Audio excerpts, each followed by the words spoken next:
জ্যাক্সের সেঞ্চুরিতে উড়ে গেল গুজরাট, এখনো বেঁচে রইল কোহলির আশা। মাত্র 41 বলে 100 রানে অপরাজিত ইনিংস খেললেন জ্যাক্স। কোহলির 44 বলে 70 রানের দুর্দান্ত ইনিংস। 16 ওভারে মাত্র 1 উইকেট হারিয়ে লক্ষ্য পূরণ আরসিবির। বাকি অংশ থাকছে প্রতিবেদনে।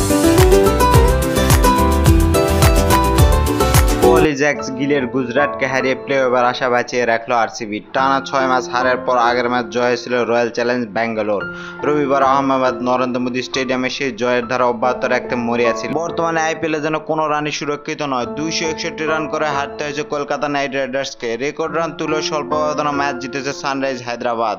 রবিবার ঘরের মাঠে 200 রান তুলে উড়ে গেল গুজরাট টাইটান। 4 ওভার বাকি থাকতে 9 উইকেটে ম্যাচ জিতে নিল রয়্যাল চ্যালেঞ্জ ব্যাঙ্গালোর। বিরাটদের লক্ষ্য ছিল 201 রান, আর সেই রান তাড়া করতে নেমে শুরুতে অধিনায়ক ফ্লাভ ডু প্লেসিস ফিরে যায় ডাগ আউটে।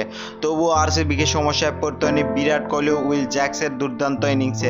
মাত্র 41 বলে 100 রানে অপরাজিত ইনিংস খেললেন জ্যাক্স। কোহলি দুর্দান্ত 44 বলে 70 রানে অপরাজিত রইলেন।